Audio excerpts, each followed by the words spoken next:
Makar itu kalau kita baca pasal 106, 107, 8, 9 sampai 10 itu di hukum pidana hampir tidak ada yang terpenuhi gitu. Misalnya katakanlah pakar tentang penggulingan pemerintahan, siapa yang mau menggulingkan?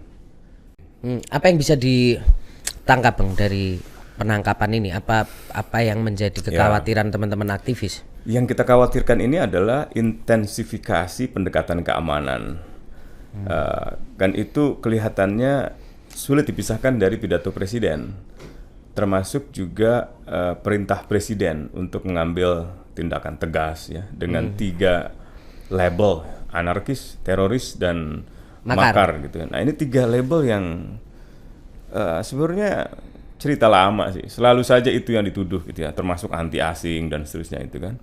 Dan ini satu cara untuk pertama menimbulkan ketakutan di publik secara umum bahwa seolah-olah demonstrasi ini disusupi oleh orang-orang yang ingin melakukan makar, ingin melakukan tindak pidana terorisme, dan melakukan tindakan-tindakan kekerasan lain dalam persepsi anarkis yang saya sendiri tidak setuju kalau anarkis itu diasosiasikan dengan misalnya tindakan kekerasan, pengerusakan. Itu kan anarkis itu satu sebutan untuk orang yang menganut paham anarkisme, satu paham yang meyakini bahwa karena negara adalah sumber korupsi, sumber segala opresi atau penindasan dalam sejarah, mereka tidak percaya lagi dengan adanya negara. Mereka nggak ingin ada hidup dalam negara. Mereka percaya bahwa masyarakat bisa hidup tanpa negara dengan cara yang baik gitu. Nah, itu sebenarnya anarkis gitu.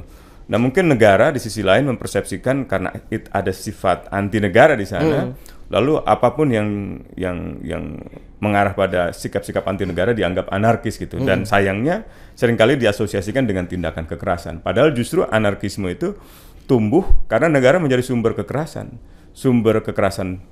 struktural, sumber kekerasan fisikal, sumber kekerasan ekonomi gitu ya, baik langsung maupun tidak langsung gitu. Dan ini salah paham yang harus dibenahi. Yang kedua soal makar. Makar itu kalau kita baca pasal 106, 107, 8, 9 sampai 10 itu di hukum pidana hampir tidak ada yang terpenuhi gitu. Misalnya katakanlah pakar tentang penggulingan pemerintahan, siapa yang mau menggulingkan? Rata-rata seluruh suara yang bergema di dalam aksi-aksi demonstrasi itu mempersoalkan kepahitan hidup, mempersoalkan kesenjangan sosial, mempersoalkan kebijakan yang dianggap tidak adil. Problem yang dalam banyak pengalaman di negara-negara lain disebut sebagai problem austerity. Negara menaikkan pajak untuk masyarakat, sementara yang kaya menengah ke atas itu seperti untouchable, seperti tidak tersentuh. Lalu negara atas nama efisiensi melakukan pemangkasan budget, yang itu berimplikasi pada pelambatan ekonomi di luar. Restoran mulai mengeluh, hotel mulai mengeluh, ada yang tutup gitu. Ditambah dengan roda ekonomi masyarakat yang juga terdampak. Dan itu sebenarnya bisa kelihatan dari data-data ekonomi gitu. Makanya Selyos itu kaget ketika pemerintah mengumumkan data BPS pertumbuhannya 5,12%. Padahal berbagai riset, padahal faktualnya banyak orang kesusahan. Belum lagi yang kehilangan pekerjaan, 80.000 loh. Dan itu bukan hanya di Indonesia, tapi juga di luar negeri, di banyak negara. Termasuk Inggris. Inggris itu kan imperium ekonominya sangat lama dengan sangat besar. 100.000 orang di PHK per Mei Juni lalu.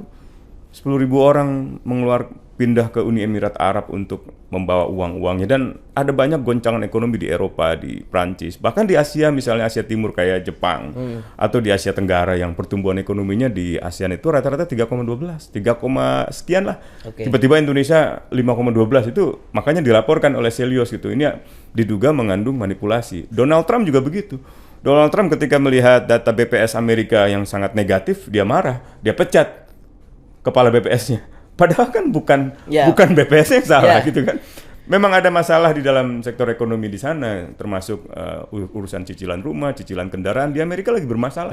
-1. Makanya dia menerapkan strategi yang sebenarnya strategi lama, strategi yang bagi para aktivis ini strategi neokolonialisme gitu ya, untuk menekan negara-negara lain ya dengan mencoba menstabilkan ekonomi dunia dengan cara mementingkan ekonomi sendiri gitu. Nah, ini udah diperingatkan di majalah Time, di The Guardian oleh banyak ekonom dunia, termasuk para penerima Nobel, para sastrawan, para seniman dunia yang sudah memperingatkan bahwa ada krisis fiskal, ada krisis kapitalisme gitu kalau bahasa aktivisnya.